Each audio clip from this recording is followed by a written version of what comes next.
You think getting sick today is bad? Try getting shot in 1863, when doctors thought infection was caused by bad air, and the cure for everything was treatments that often made things worse. More Civil War soldiers died from disease than bullets. And tonight, you're going to find out exactly why and how they managed to survive against impossible odds. Hey, I'm really glad you're here tonight. If you're enjoying these sleep stories, I'd love a quick like or even subscribe. It honestly helps more than you know. I'm always curious where everyone's listening from, so drop a comment with your location and what time it is there. Love seeing how these stories reach people all around the world. Now get comfortable, maybe adjust your pillows, and let's drift back to one of the most challenging periods in American history.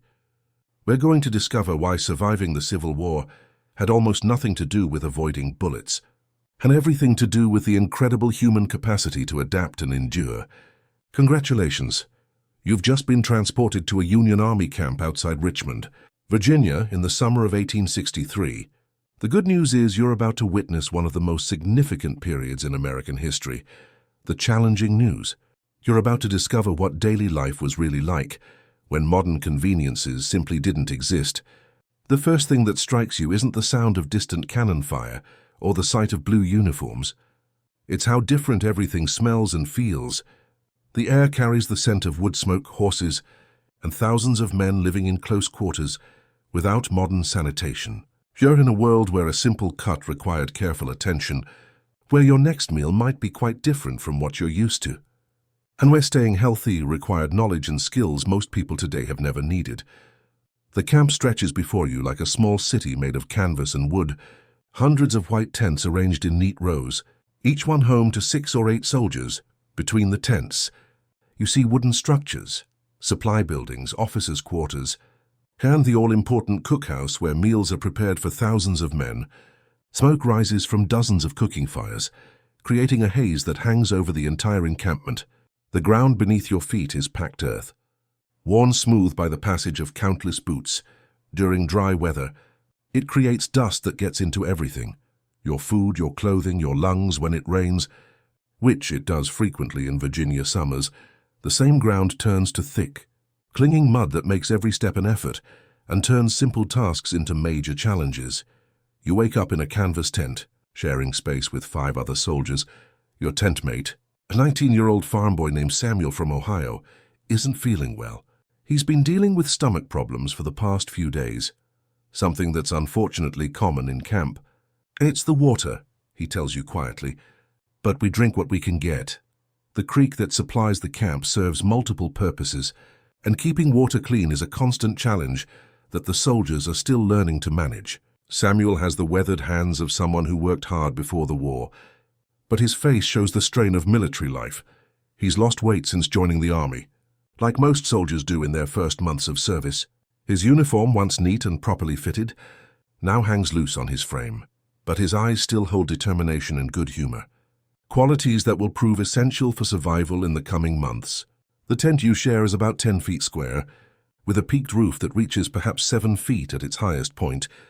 The canvas walls provide privacy and some protection from weather, but they're thin enough that you can hear conversations from neighboring tents and feel every change in outside temperature. Your sleeping area consists of a thin mattress stuffed with straw, a wool blanket that's seen better days, and whatever personal items you can fit in the small space allocated to each soldier. Your first morning in camp begins before dawn, not because of military reveille, but because your body is adjusting to a completely different rhythm of life. The sounds that wake you are nothing like modern morning noises. No traffic, no electronic alarms, no mechanical hums. Instead, you hear the distant lowing of cattle being driven to pasture, the creak of wooden wagon wheels on hard-packed earth, and the low murmur of men beginning their daily routines. The air inside your tent is close and humid, carrying the mingled scents of 6 men who haven't had access to modern hygiene facilities. It's not unpleasant exactly, but it's profoundly different from what you're accustomed to. There's something earthy and immediate about it, a reminder that you're sharing space with other human beings in a way that modern privacy rarely requires. As you sit up on your straw mattress, you realize how different your body feels.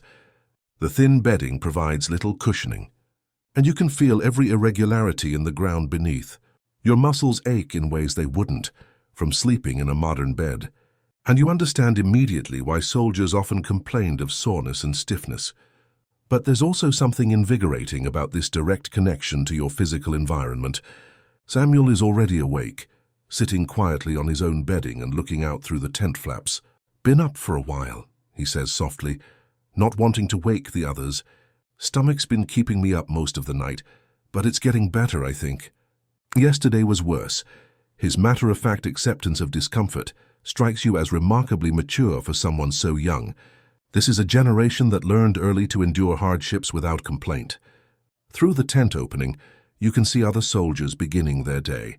Some emerge from their tents and immediately begin the process of washing and grooming with whatever water and supplies they have available. Others tend to small fires, preparing coffee or heating water for various purposes. The camp is coming to life with the slow, deliberate pace of people who have learned to conserve energy while accomplishing necessary tasks. The morning light filtering through the canvas walls has a warm, golden quality that photographers would spend years learning to reproduce. It illuminates dust motes dancing in the air and creates patterns of light and shadow that constantly shift as the sun rises and the tent walls move slightly in the morning breeze. There's something almost magical about this natural lighting, a reminder of how different life was before electric illumination made indoor spaces uniform and predictable. The camp's medical knowledge represents the best understanding of the time, but it's based on theories that we now know were incorrect. The regimental surgeon, Dr. Morrison, is actually well educated by 1863 standards. He attended medical school for 2 full years, which makes him quite qualified for his era, but his understanding of disease and infection is fundamentally different from modern medicine. Dr. Morrison is a man in his 40s, with graying hair and hands that show the wear of years spent treating patients under difficult conditions. His medical tent is arranged with the precision of someone who takes his responsibilities seriously, though by modern standards it would seem chaotic and unsanitary. Shelves hold bottles of medicines and compounds that represent the cutting edge of 1860s pharmaceutical science, though many would now be considered ineffective or even harmful. His medical bag contains instruments that he maintains as carefully as any modern surgeon tends to his tools.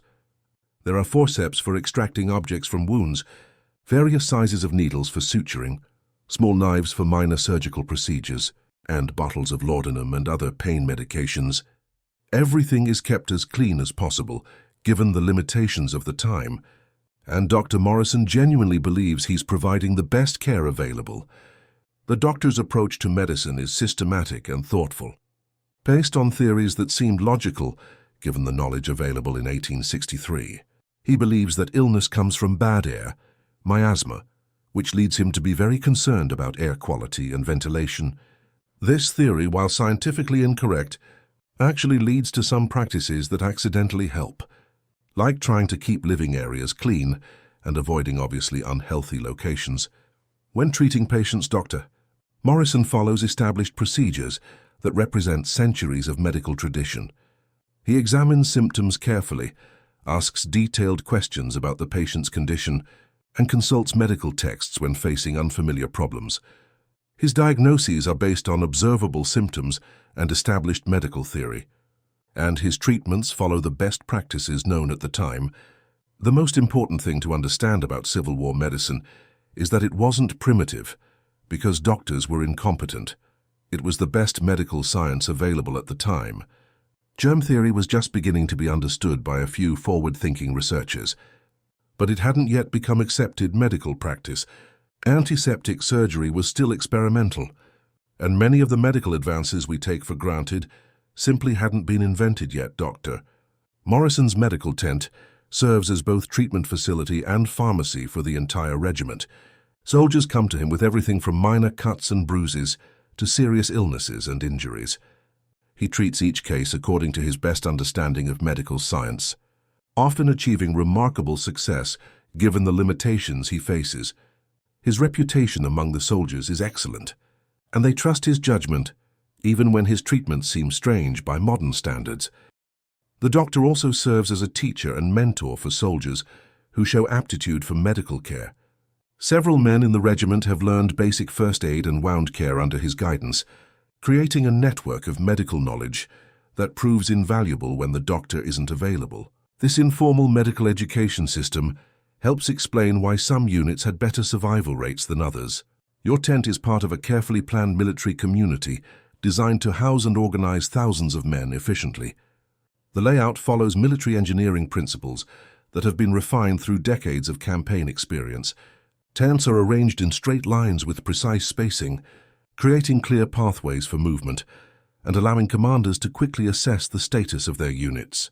Each tent in your row houses soldiers from the same company, men who will fight together and depend on each other for survival. This arrangement isn't accidental. It's based on the understanding that soldiers who live together develop the bonds and mutual trust necessary for effective military cooperation. Your tent mates aren't just roommates. They're your squad, your immediate support network, and often your closest friends. The tent itself is a marvel of practical engineering for its time.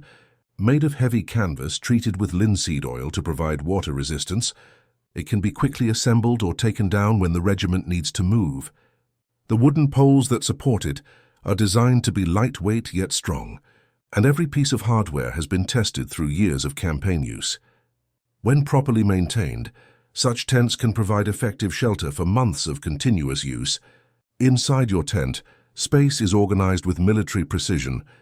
Each soldier has a designated area for his bedding and personal belongings, marked out with invisible but clearly understood boundaries. Personal items are kept in canvas bags or wooden boxes that can be quickly packed when the regiment moves. Everything has its place, and maintaining organization is both a matter of efficiency and survival. The tent's design allows for good ventilation while providing protection from rain and wind. Flaps can be opened or closed depending on weather conditions, and the peaked roof sheds water effectively when properly set up. Small details like reinforced stress points and adjustable guy lines show the accumulated wisdom of generations of soldiers who learned what worked and what didn't through hard experience. Heating and lighting inside the tent present ongoing challenges during cold weather.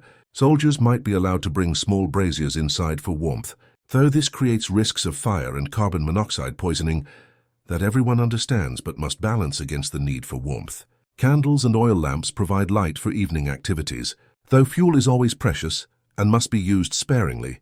The ground inside your tent is covered with whatever materials the soldiers can find to make sleeping more comfortable. Straw, dried grass, or sometimes wooden planks if available. This flooring serves multiple purposes: insulation from ground cold, cushioning for sleeping, and a barrier against moisture and insects. Maintaining this flooring becomes a daily task that contributes to both comfort and health. Samuel's condition highlights one of the biggest challenges facing every soldier: nutrition. The logistics of feeding an army in the field represent one of the most complex organizational challenges of the Civil War era. Every meal requires coordination between supply officers, teamsters, cooks, and the soldiers themselves, all working within the constraints of limited transportation, preservation technology, and military budgets. You're handed your daily provisions by a weary supply sergeant named Collins, a middle-aged man from Massachusetts who takes pride in distributing rations fairly. Despite the constant shortages and irregularities in supply delivery, today's allocation includes hardtack, dense, long-lasting biscuits, salt pork that's been preserved for long-term storage, dried beans, and a small portion of coffee, or what passes for coffee when real coffee beans are unavailable. The hardtack is an engineering marvel in its own way, designed to provide carbohydrates and some protein while lasting indefinitely without refrigeration. Each biscuit is about 3 inches square and perhaps half an inch thick, baked until it's hard enough to resist spoilage but still edible when properly prepared. The manufacturing process removes virtually all moisture, creating a food product that can survive months of transport and storage without degrading. However, hardtack's durability comes at a cost in palatability and ease of consumption. It's incredibly hard and requires soaking in liquid before most people can chew it effectively. Soldiers develop elaborate techniques for hardtack preparation. Some soak it in coffee or soup until it softens.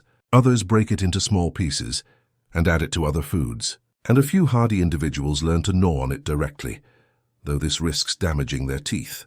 The hardtack often contains additional protein in the form of insects, weevils, beetles, and other creatures that manage to get into the flour during manufacturing or storage. Experienced soldiers learn to accept this as inevitable and even beneficial. Since the insects provide nutrients that might otherwise be lacking in their diet, new soldiers are often horrified by this reality. But hunger and practicality eventually overcome squeamishness.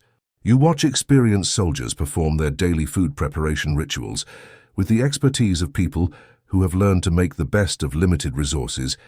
Private Johnson from Indiana demonstrates the proper technique for soaking hardtack. Break it up first, he explains. Get soft faster and you can see what you're eating. Some boys just soak the whole thing, but then you might get surprised by what's inside.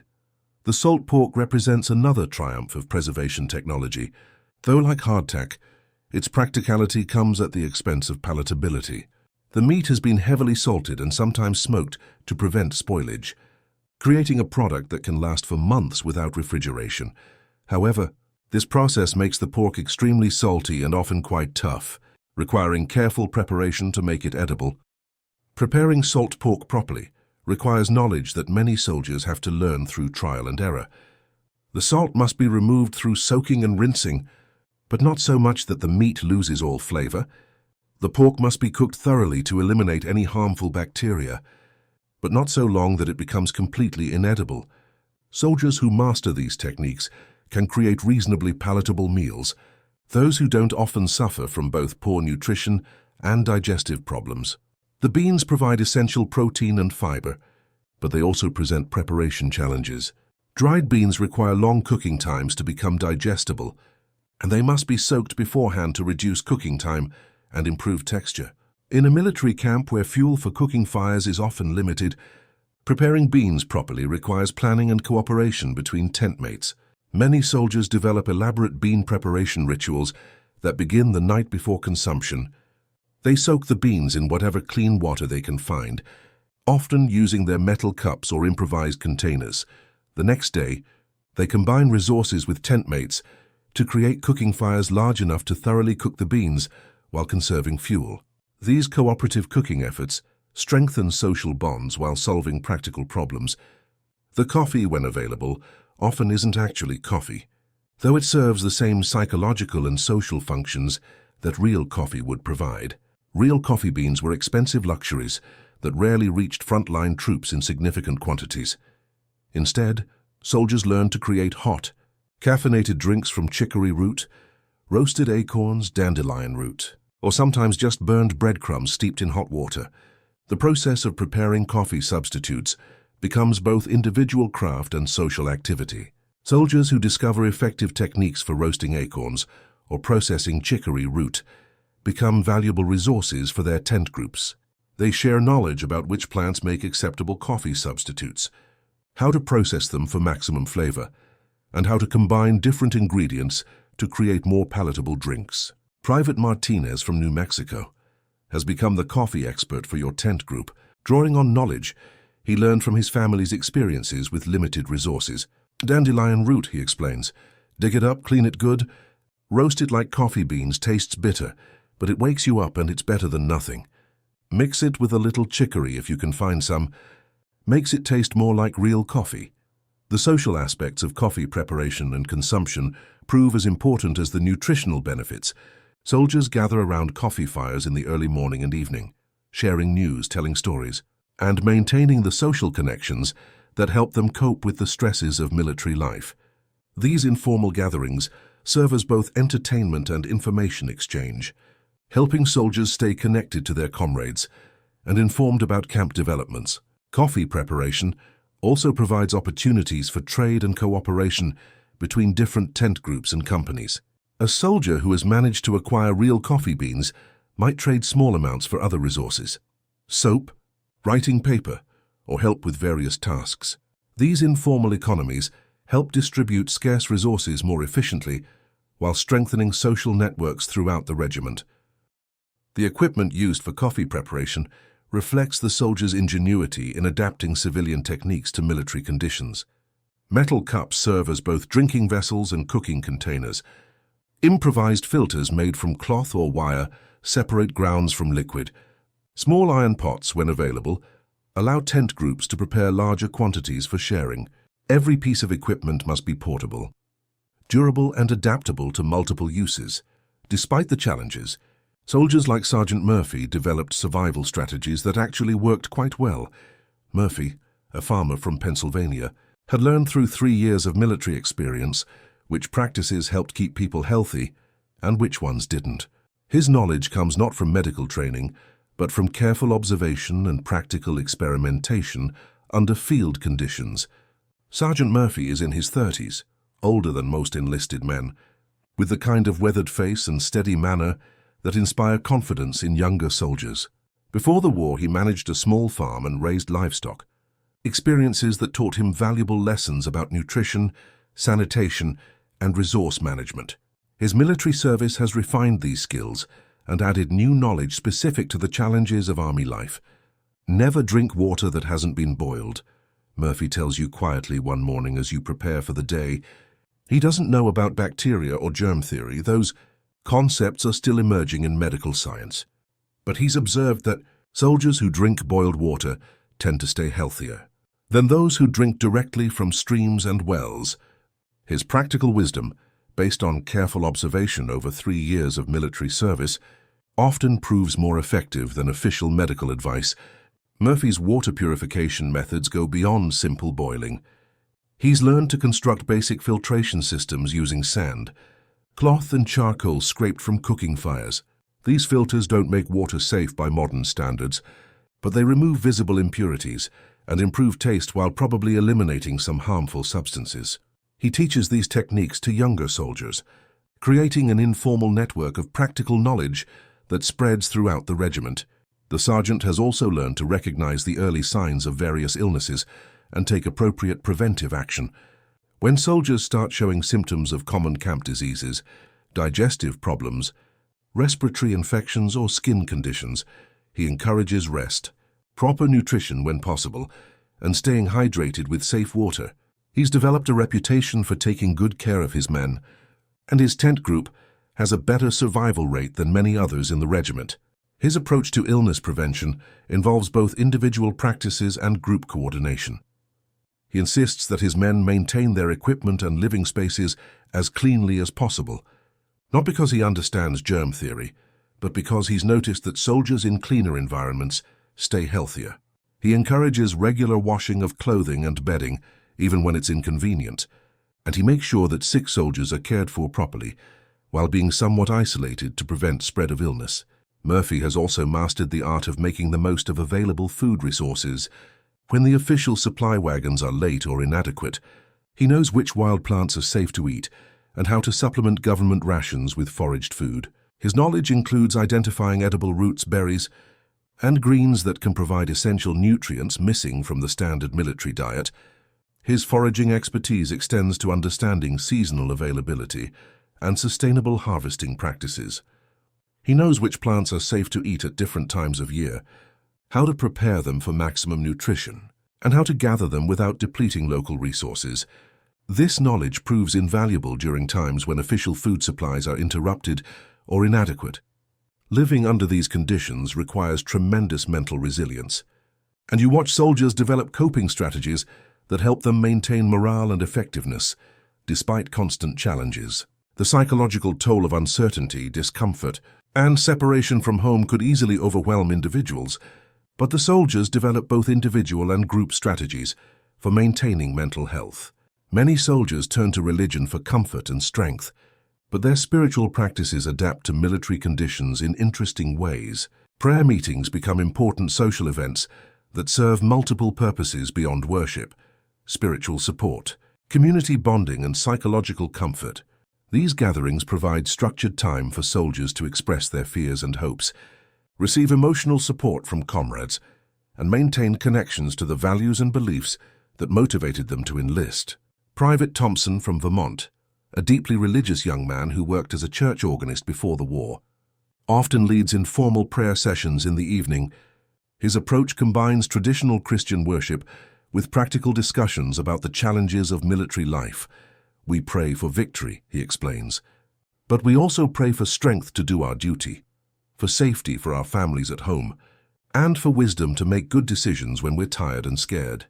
These prayer meetings, often evolve into broader discussions about moral and practical questions raised by military service.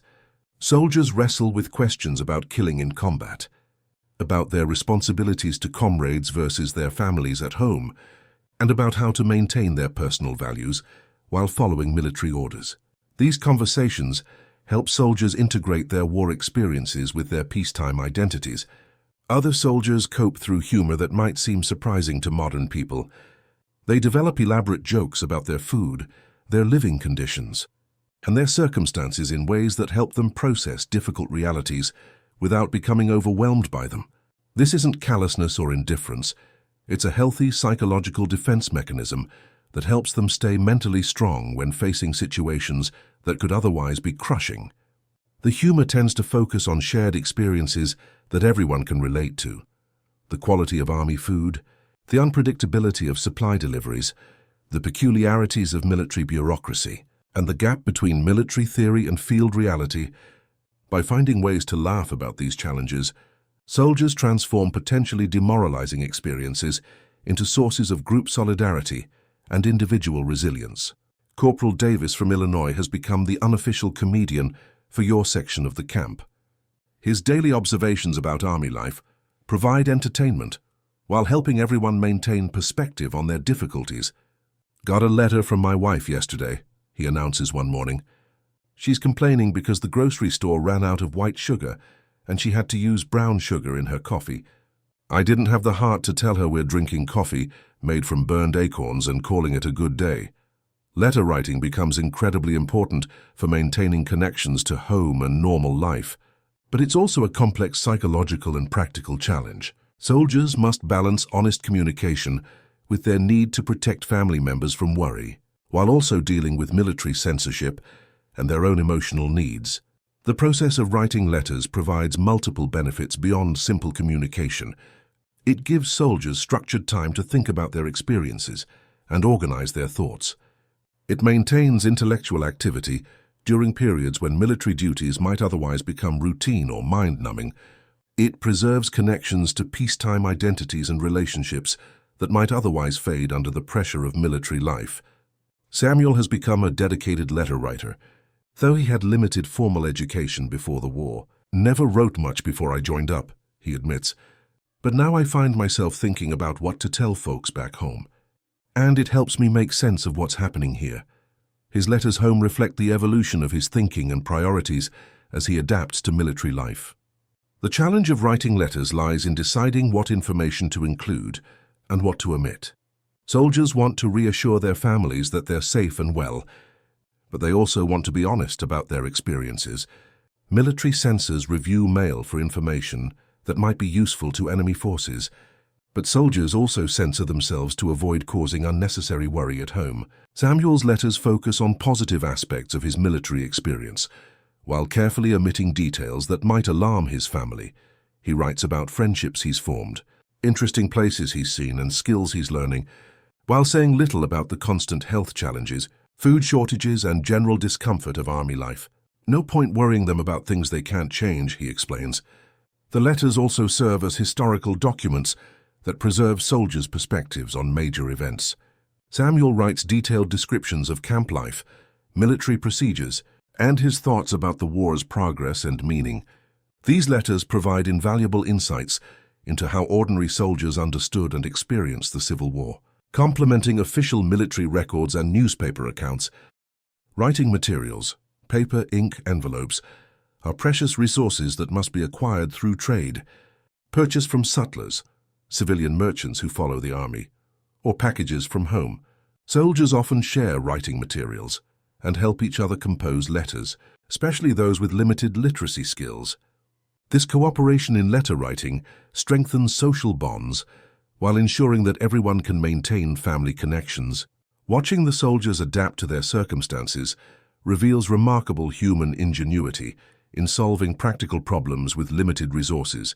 The constraints of Army life, limited space, restricted supplies, constant mobility, force soldiers to become creative problem solvers and skilled improvisers.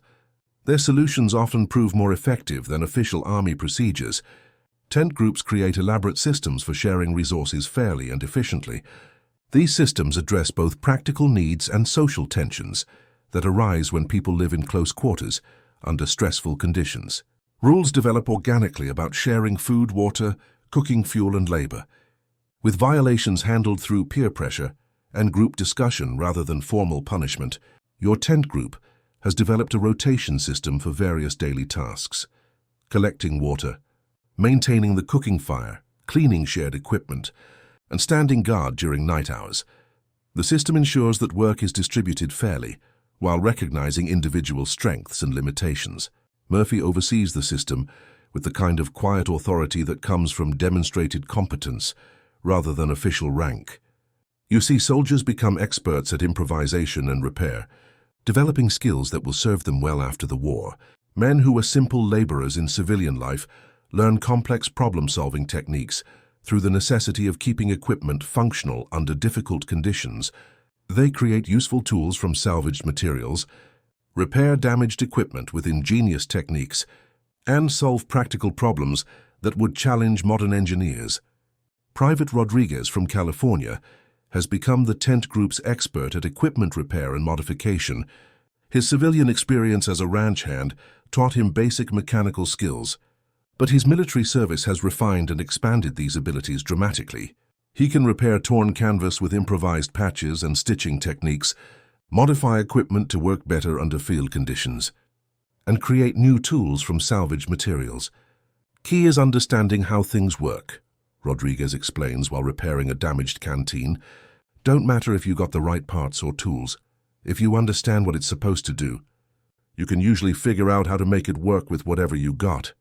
His repairs often prove more durable than the original equipment, and his modifications frequently improve functionality in ways the original manufacturers never considered. The soldiers also develop sophisticated techniques for food preservation and preparation that extend beyond official army procedures. They learn to smoke meat to make it last longer, to dry fruits and vegetables when available, and to combine ingredients in ways that improve both nutrition and palatability. These techniques represent accumulated folk wisdom adapted to military conditions. Some soldiers discover they have talents they never knew they possessed. Men who could barely read before the war develop into skilled writers through the necessity of maintaining correspondence with home.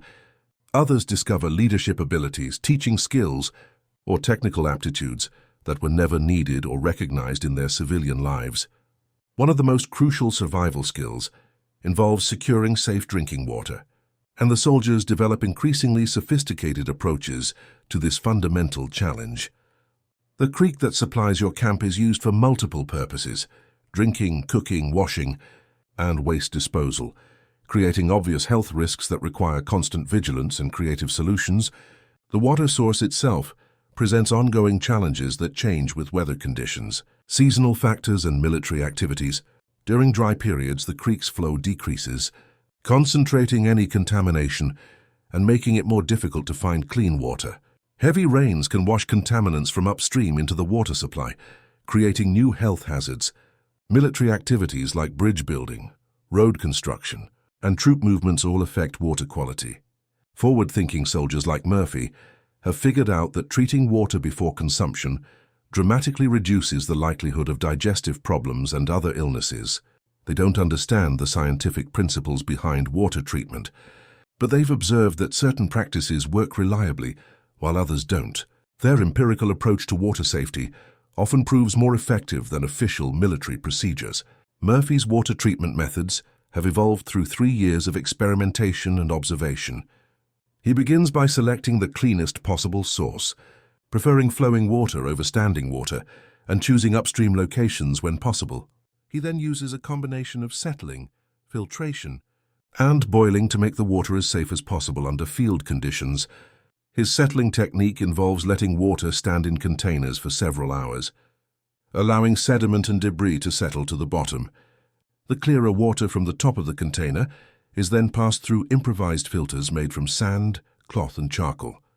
The filtration removes visible impurities and improves taste while probably eliminating some harmful substances. The filtration systems that soldiers create are marvels of practical engineering. They use layers of different materials: coarse cloth to remove large particles, fine cloth to remove smaller debris, sand to provide additional filtration, and charcoal to absorb some chemical contaminants and improve taste. These filters must be regularly cleaned and maintained, but they can dramatically improve water quality when properly constructed and used. Boiling water represents the final step in Murphy's purification process, and he's developed techniques for doing this efficiently, even when fuel is scarce. He uses small hot fires that bring water to a rolling boil quickly, then maintains the boil just long enough to achieve sterilization. His timing is based on experience rather than scientific knowledge, but it's usually effective. Water storage presents additional challenges that require ongoing attention and innovation. The containers available, canteens, cups, improvised vessels, must be kept clean to prevent recontamination of treated water. Soldiers develop routines for cleaning containers with hot water, soap when available, or sand and scrubbing when soap isn't available. The most successful water management involves cooperation between tent groups and companies. Soldiers establish systems for collecting, treating, and distributing water that maximize everyone's access to the safest possible drinking supply. These cooperative efforts often mean the difference between a healthy unit and one devastated by waterborne illness. Some soldiers become specialists in water location and assessment, developing almost supernatural abilities to find clean water sources in new areas. These men understand how to read landscape features, weather patterns, and other indicators to locate the safest available water. Their expertise becomes invaluable when the regiment moves to new locations, or when primary water sources become contaminated. In these challenging conditions, social relationships become crucial for survival in ways that go far beyond simple companionship. The soldiers in your tent aren't just friends. They're your survival network, insurance policy, and support system all combined. When Samuel falls ill, the other tent members automatically adjust their routines to help care for him, while maintaining their own health and military duties. This mutual support system works because everyone understands that they might be the next person to need help. A soldier who shares his rations with a sick friend isn't being purely altruistic. He's investing in a social system that might save his own life when he faces illness or injury. These relationships are tested by the stress of survival, but they're also strengthened by shared hardship and mutual dependence. The tent group develops elaborate unwritten rules about resource sharing, labor distribution, and mutual aid.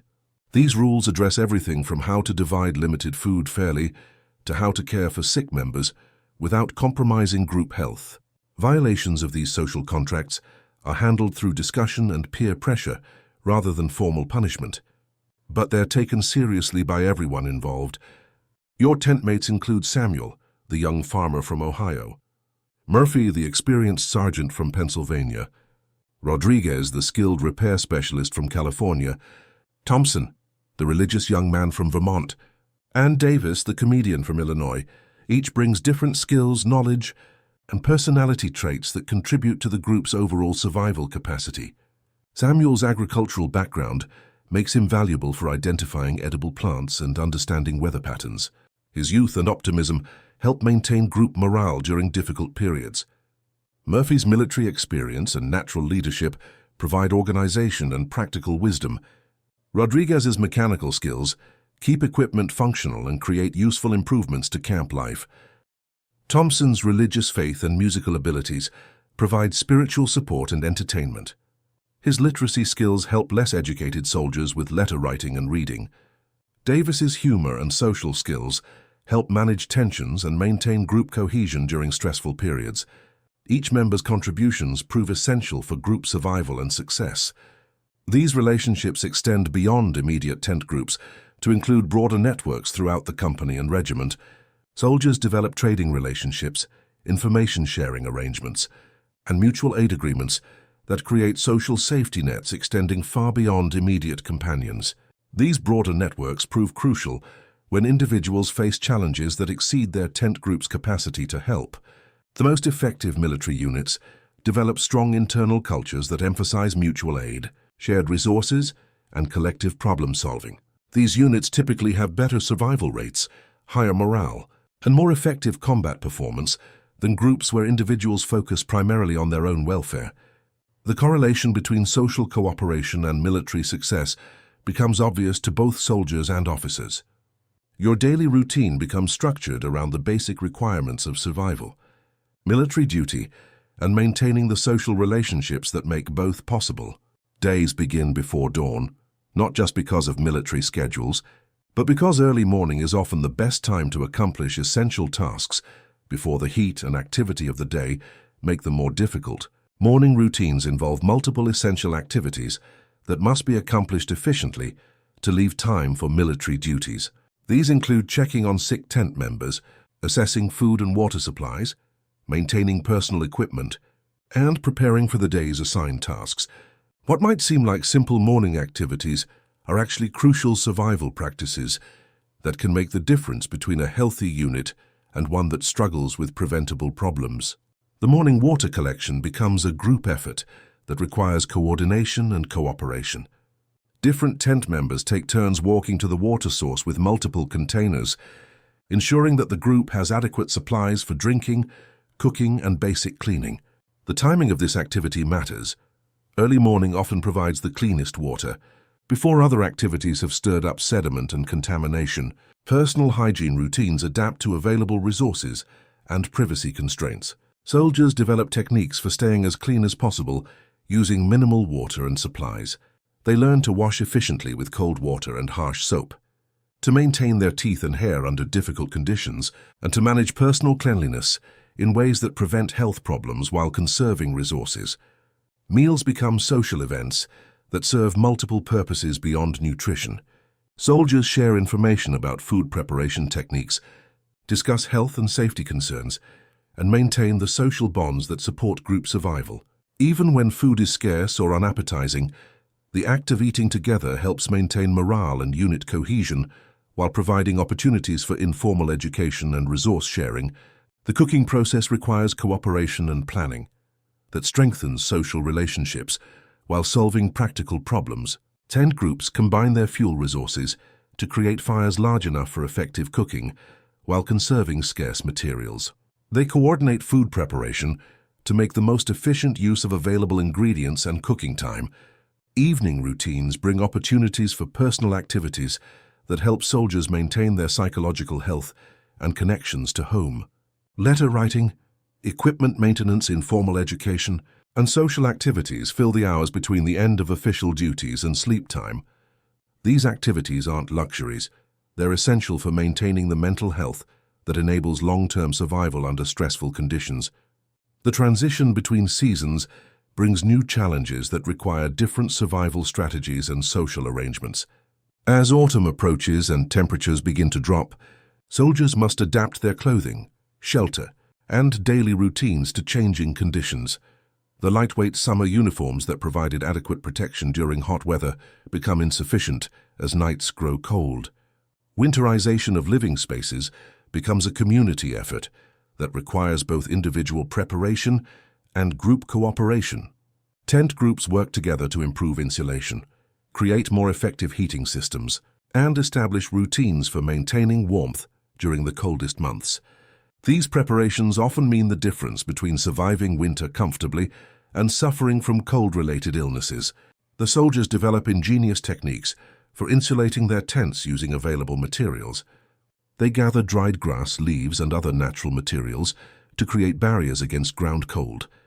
They learn to bank earth around the tent walls to reduce wind penetration.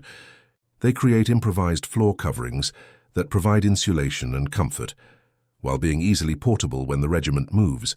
Heating solutions require balancing warmth needs against safety concerns and fuel availability. Small braziers or improvised stoves can provide warmth, but they create risks of fire and carbon monoxide poisoning that everyone understands, but must weigh against the necessity of staying warm. Soldiers develop careful procedures for safe heating that minimize risks while maximizing comfort. Over time, you watch the soldiers develop an impressive body of practical medical knowledge based on careful observation and shared experience. This folk medicine tradition evolves rapidly under the pressure of survival necessity, often producing treatments that prove more effective than official medical procedures. Dr. Morrison and his colleagues are gradually learning through experience which treatments help and which ones don't. though they don't always understand the underlying reasons. Some of their approaches, based on established medical theories of the time, accidentally provide genuine benefits, even when the theoretical foundations are incorrect. When Dr. Morrison prescribes fresh air and exercise for soldiers with respiratory problems, he's acting on his belief in miasma theory, the idea that bad air causes illness. While his understanding of disease transmission is incorrect, the treatment often actually helps patients. Fresh air and moderate exercise do benefit people with respiratory conditions, though for different reasons than Dr. Morrison believes. Similarly, when he recommends that soldiers with certain symptoms eat green vegetables or spring greens to balance their body's systems, he doesn't know about vitamins or nutritional deficiency diseases, but his recommendations often provide exactly the nutrients that patients need to recover from conditions like scurvy or other deficiency-related illnesses.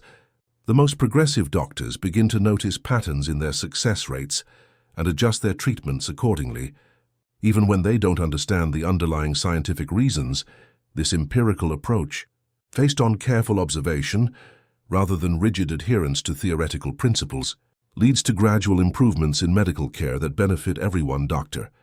Morrison keeps detailed records of his treatments and their outcomes, a practice that allows him to identify which approaches work most consistently. His notes reveal a gradual evolution in his thinking as he adapts established medical theories to the realities of field conditions and patient responses. Some soldiers also develop folk remedies based on knowledge they brought from home or learned through trial and error in camp. These treatments often prove remarkably effective, though the soldiers who use them may not understand why they work. The knowledge spreads through informal networks, creating a parallel medical system that complements official army medicine. Private Martinez's family knowledge of herbal remedies proves particularly valuable. He understands which plants can be used to treat digestive problems, respiratory conditions, and skin ailments.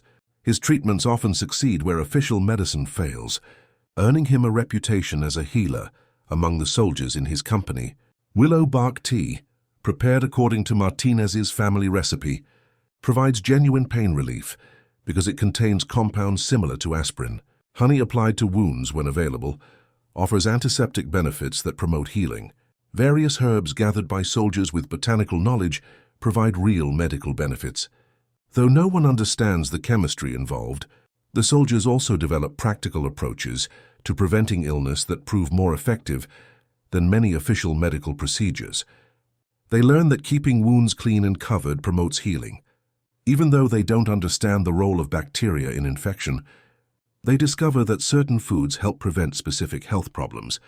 Though they don't know about vitamins and nutritional requirements, most importantly, some soldiers begin to understand the connection between cleanliness and health, even without understanding germ theory. They notice that men who keep their living areas, cooking equipment, and personal items clean tend to stay healthier than those who don't. This observation leads to practical hygiene measures that reduce disease transmission. In this environment where basic necessities are scarce, a sophisticated informal economy develops around survival resources. Items that would be worthless or cheap in peacetime become incredibly valuable when they're essential for staying alive. A piece of soap can be traded for food rations. A clean cloth might be exchanged for help with difficult tasks. Information about safe water sources or edible plants becomes a form of currency. Some soldiers receive packages from home containing food, medicine, clothing, or other supplies. These deliveries are irregular and unpredictable, depending on family resources, postal service efficiency, and military logistics. When packages do arrive, they temporarily make their recipients wealthy by camp standards, while creating both opportunities and challenges for social relationships. The soldier who receives a package faces difficult decisions about sharing his resources. Hoarding supplies might ensure his own survival during future shortages, but it destroys the social bonds that could save him if he becomes sick or injured. Sharing too freely leaves him vulnerable to the same deprivations as everyone else, while potentially encouraging others to become dependent rather than self-reliant. Most soldiers develop sharing strategies that balance self-preservation with social cooperation. They might share perishable items immediately, while saving non-perishable goods for future emergencies. They often trade package contents for services, labor, or promises of future assistance rather than simply giving them away. These arrangements create networks of mutual obligation that strengthen social bonds while distributing resources more efficiently. Gambling becomes both entertainment and economic activity that serves multiple social functions. Men bet their rations, personal possessions, and labor on card games, dice, or other games of chance. For some, this provides recreation and social interaction that helps maintain morale. For others, it becomes a survival strategy where skilled players can potentially improve their nutrition and living conditions by winning other soldiers' resources. The gambling culture that develops in camp reflects both the boredom of military life and the constant uncertainty about survival. When men face the daily possibility of death from disease or enemy action, the risks associated with gambling may seem relatively minor.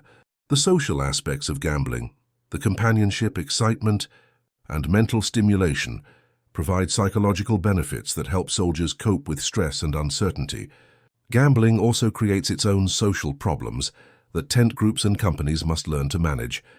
Men who lose essential items like food or blankets in games create burdens for their comrades, who face difficult decisions about whether to help them. Disputes over gambling debts can destroy the social relationships that everyone depends on for survival. The most successful tent groups develop informal rules about gambling that protect group welfare, while allowing individual recreation.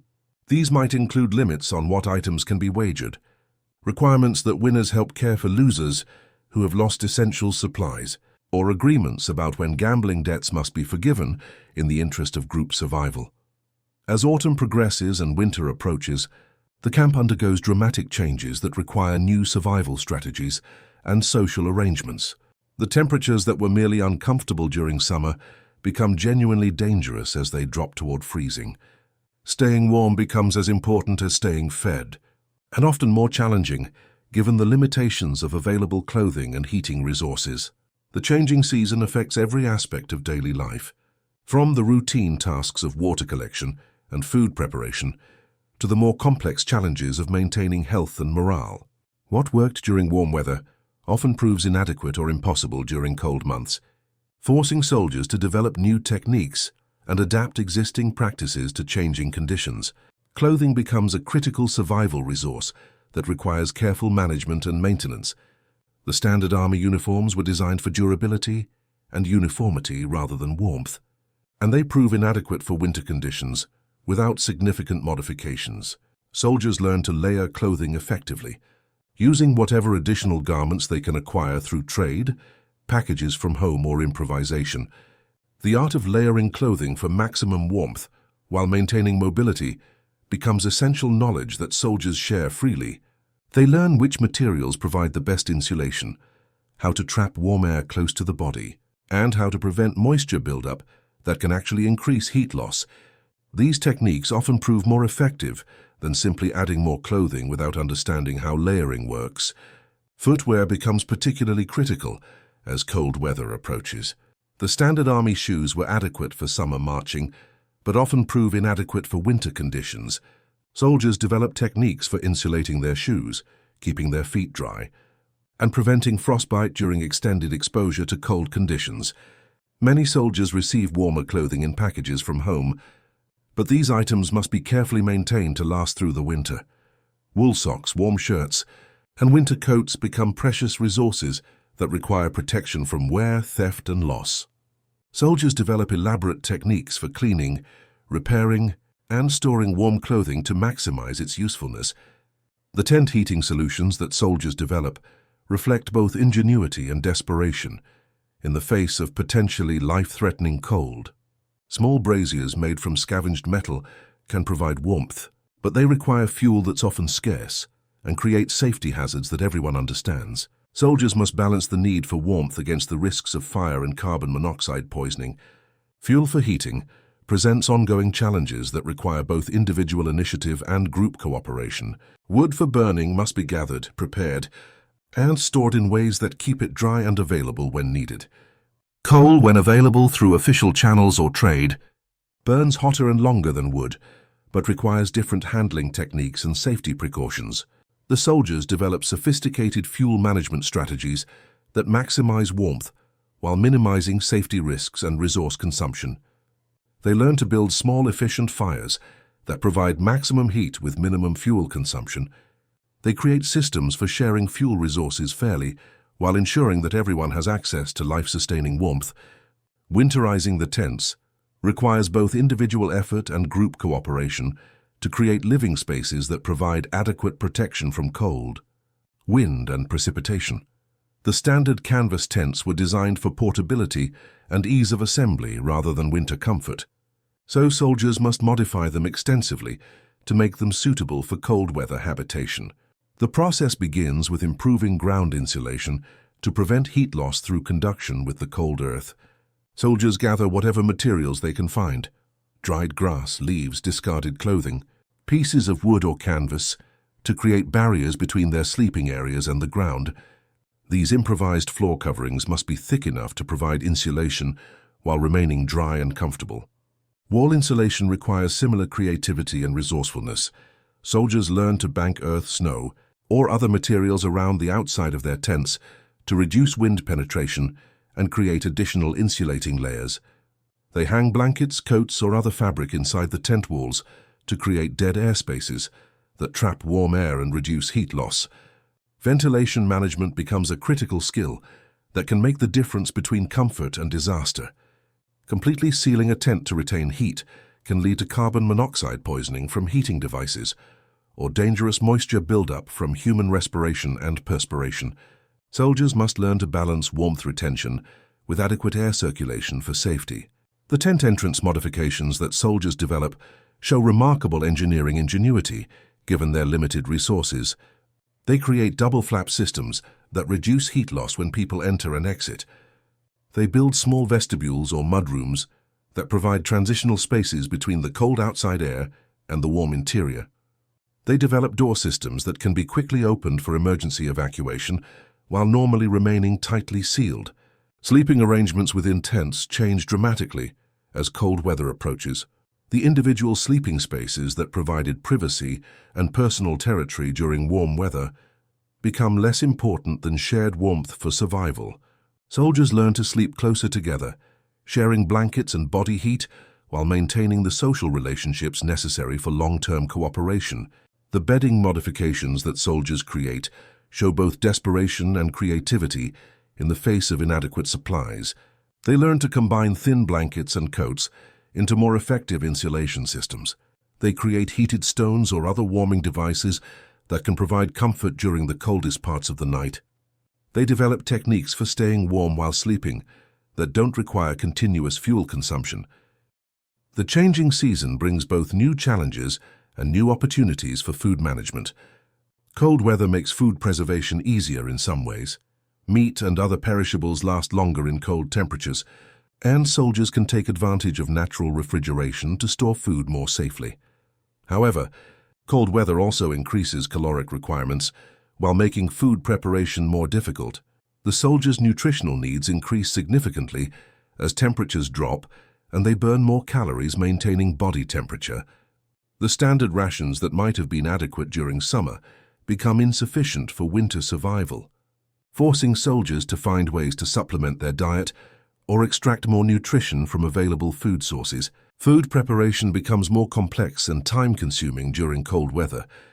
Water for cooking may freeze overnight, requiring additional time and fuel to melt and heat. Cooking fires must be maintained despite wind and precipitation that can make fire starting and maintenance much more difficult. Food itself may freeze, requiring thawing before it can be prepared or consumed. The soldiers develop cold weather cooking techniques that maximize nutrition while conserving fuel and time. They learn to prepare larger quantities of food at once, storing the extra portions for later consumption without additional cooking. They create insulated storage systems that keep prepared food warm longer, reducing the need for reheating. Foraging opportunities change dramatically with the seasons, requiring soldiers to learn new plant identification and harvesting skills. The wild fruits and vegetables that supplemented their diet during summer become unavailable, but other food sources become accessible. Late-season nuts, roots that can be dug from frozen ground, and other winter food sources require different knowledge and preparation techniques. Some soldiers with hunting experience become valuable resources for their units when game becomes available. Small animals like rabbits, squirrels, and birds can provide protein and fat that's essential for cold weather survival. However, hunting requires time, equipment, and permission that aren't always available, and success is never guaranteed. Food sharing becomes even more important during cold weather, when the consequences of inadequate nutrition can be life-threatening. Tent groups develop more elaborate systems for ensuring that everyone receives adequate calories and nutrients. Even when individual rations are insufficient, these sharing systems often mean the difference between group survival and individual casualties from malnutrition. The psychological challenges of winter survival prove as demanding as the physical ones. The cold, darkness, and confinement that characterize winter months create mental health challenges that can be as dangerous as inadequate food or shelter. Soldiers must develop psychological coping strategies that help them maintain morale and effectiveness during the most difficult months of the year. The shortened daylight hours of winter have profound effects on mood and energy levels that soldiers must learn to manage. The depression and lethargy that many people experience during winter become more serious when combined with the stress, uncertainty, and physical challenges of military life. Maintaining mental health becomes a survival skill that requires conscious effort and social support. Many soldiers find that maintaining routines and purposeful activities helps combat the psychological effects of winter conditions. They continue their letter writing, equipment maintenance, and social activities even when these become more difficult due to cold and darkness.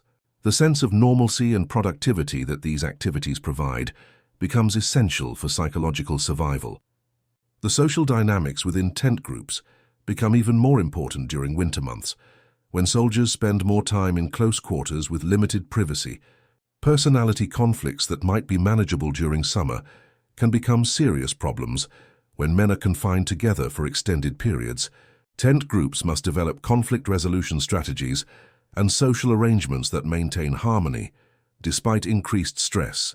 Entertainment and recreation take on greater importance during winter months when soldiers have fewer options for physical activity and outdoor recreation. Card games, storytelling, music, and other indoor activities provide mental stimulation and social interaction that help maintain morale. Soldiers who have skills in these areas become valuable resources for group psychological health. Religious activities often intensify during winter months as soldiers face increased mortality risks and have more time for contemplation, prayer meetings, Bible reading.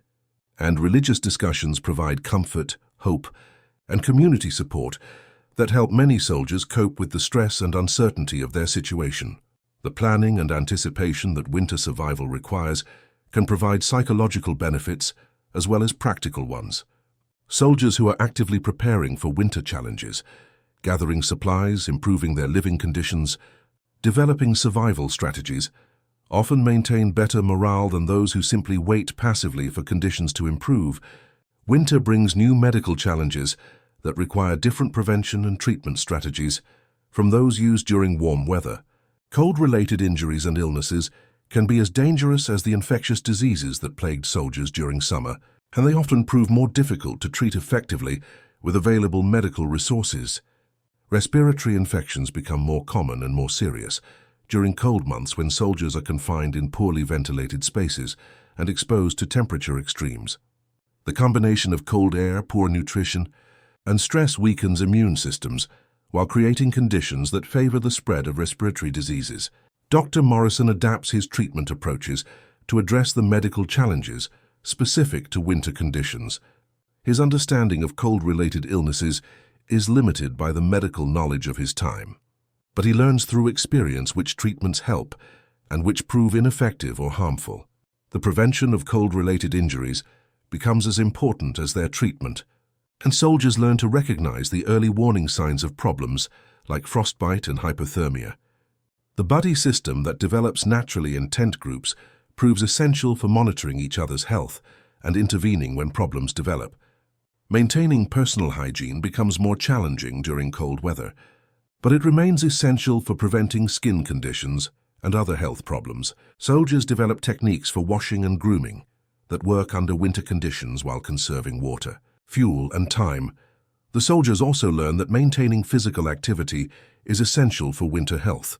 Even when cold conditions make exercise uncomfortable, they develop indoor exercises and activities that keep their bodies functioning effectively, while burning calories that help maintain body temperature. Nutrition becomes even more critical during winter months, when bodies require additional calories for warmth, while facing increased risks of deficiency diseases. The soldiers learn to maximize the nutritional value of their available food while supplementing their diet with whatever additional resources they can find.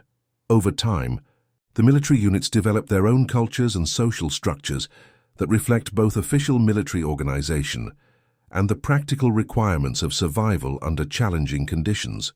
These unit cultures often prove more important for soldier welfare than formal military procedures, creating informal support systems that complement official army structures.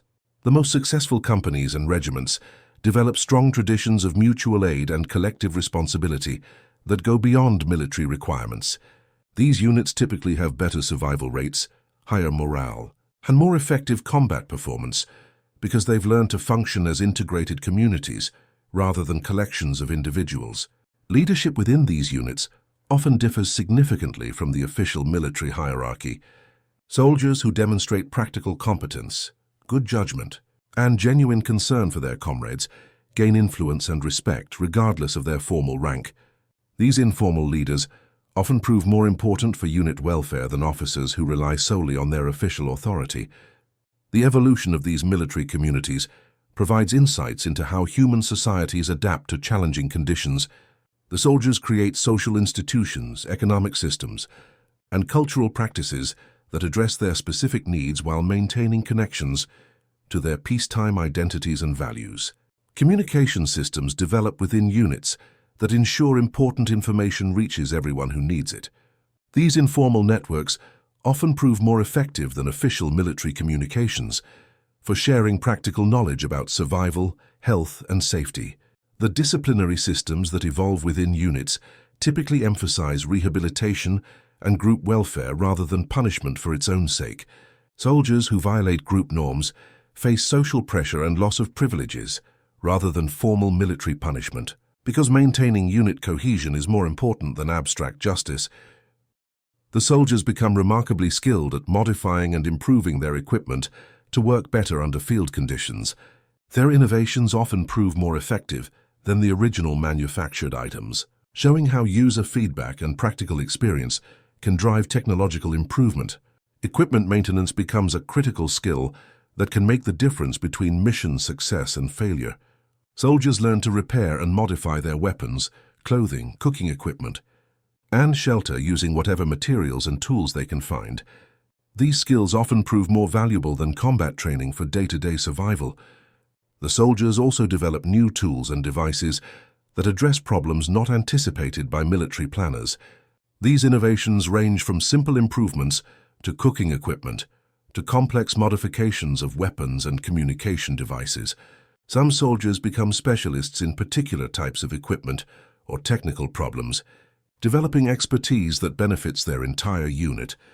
These technical specialists often gain status and influence comparable to formal military leaders because their skills prove essential for group welfare. The informal technology transfer that occurs within military units helps spread useful innovations rapidly throughout the army. Soldiers who develop effective solutions to common problems share their knowledge freely, creating a collective pool of practical expertise that benefits everyone.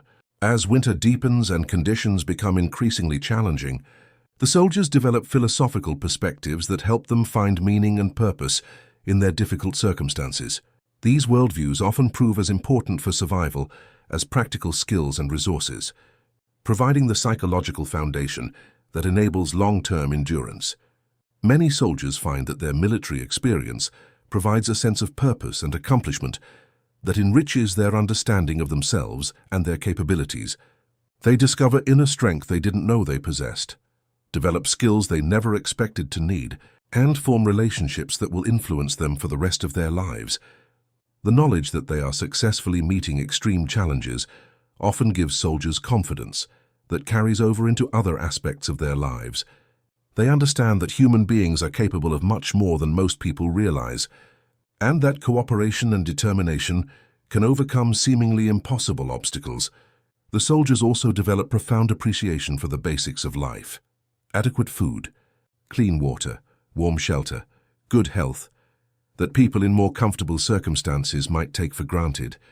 This perspective often stays with them long after the immediate challenges pass, influencing how they approach the rest of their lives. Religious faith often deepens and evolves during military service, as soldiers wrestle with questions about meaning, mortality, and moral responsibility. Their spiritual practices adapt to military conditions while providing comfort, guidance, and community support that help them endure hardship. The sense of historical significance that many soldiers feel helps them understand their personal sacrifices as contributions to larger purposes. They see themselves as participants in events that will shape their nation's future, giving meaning to their individual suffering and struggle.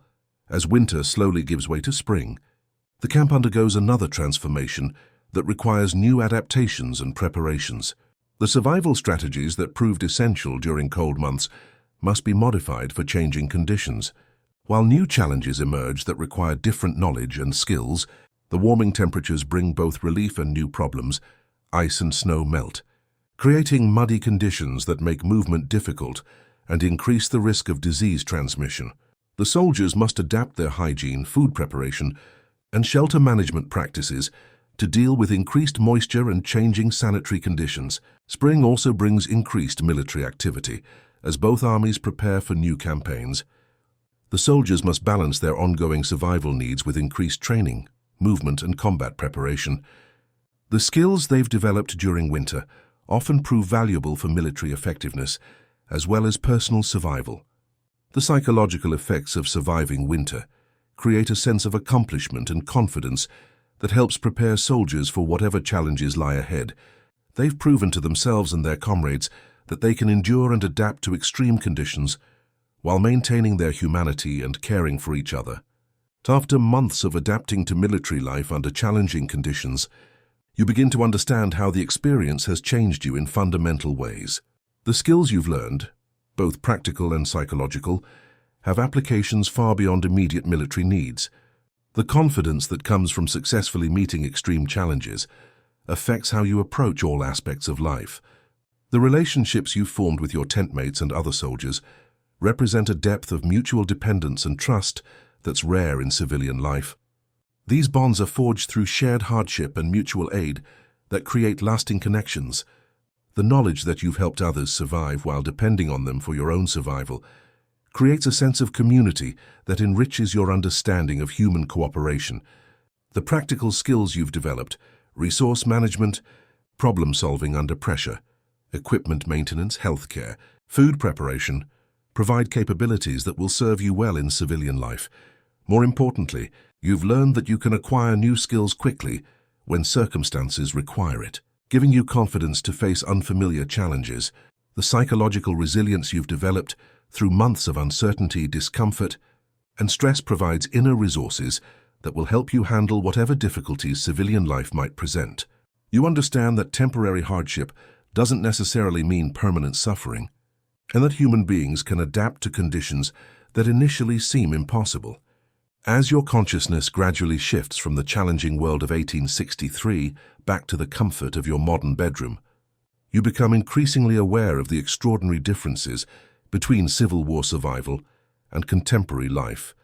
The simple luxury of lying in a soft, clean bed, in a warm room, with safe water available at the turn of a tap, represents security and comfort that would have seemed miraculous to soldiers like Samuel and Sergeant Murphy.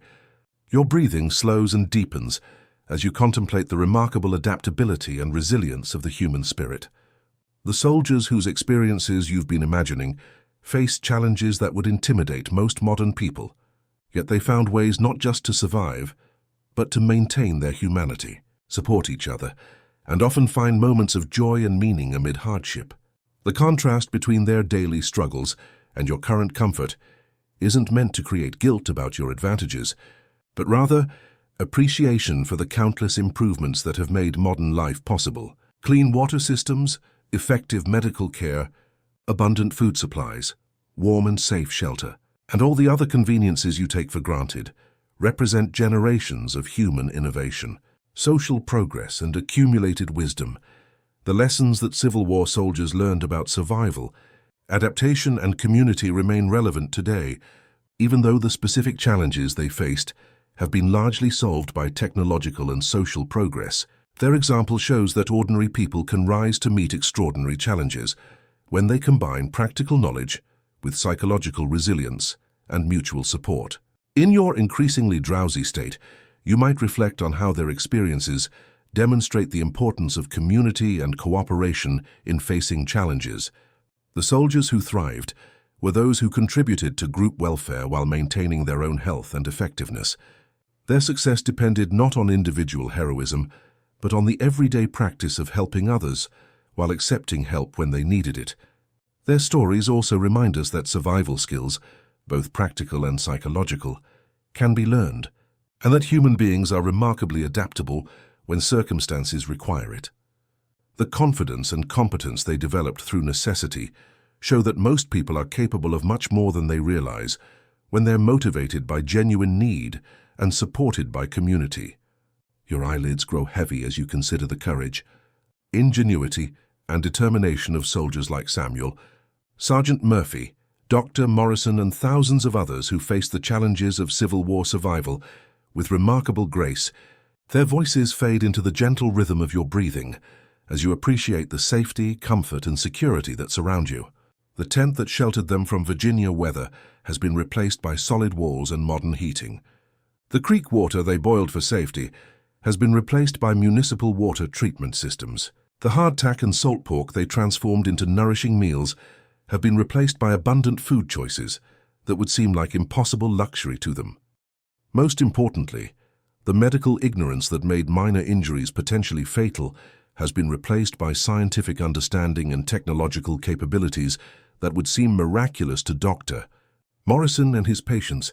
The antibiotics, vaccines, surgical techniques, and diagnostic tools that you take for granted represent centuries of accumulated medical progress. In your dreams tonight, you might carry forward some appreciation for these daily miracles of modern life, along with some of the wisdom that the Civil War soldiers developed about resilience, community, and finding meaning in difficult circumstances. Their example shows that people can face seemingly impossible challenges and emerge with greater understanding of their own capabilities and deeper appreciation for life's fundamental blessings. As sleep approaches, you rest in the knowledge that you are connected to a long tradition of human survival, adaptation, and mutual aid that stretches back through countless generations of people who faced challenges that would seem unimaginable today, yet somehow endured and created the world that allows you to rest safely and comfortably tonight. The struggles and triumphs of those Civil War soldiers remind us that what we consider normal is actually extraordinary, and that the capacity to survive, adapt, and care for others under the most challenging conditions is one of humanity's greatest strengths. Their legacy lives on not just in history books, but in the accumulated wisdom, institutions, and technologies that make modern life possible. Sweet dreams, and may you wake tomorrow with renewed appreciation for the countless advantages that make your comfortable, healthy, secure life possible, along with deeper understanding of the remarkable human capacity for adaptation, endurance, and hope that has carried our species through its darkest hours and greatest challenges. Sleep peacefully, knowing that the courage and wisdom of people like those Civil War soldiers continues to inspire and guide us as we face our own challenges with the same spirit of resilience, cooperation, and determination that enabled them to survive and thrive under conditions that tested every assumption about what human beings can endure while remaining fundamentally human.